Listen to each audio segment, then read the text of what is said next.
Before you begin, remove the base enclosure, battery, and speakers. Removal. Using minimal force, lift the locking bar up on the touchpad board ZIF connector and disconnect the touchpad board ribbon cable from the touchpad board. Remove the NFC antenna cable from the adhesive that secures it to the top cover.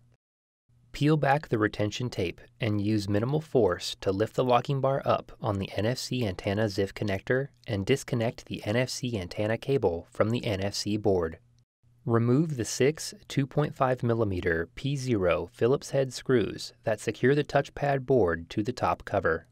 Lift the touchpad board off of the top cover and remove. Reverse this procedure to install the touchpad board.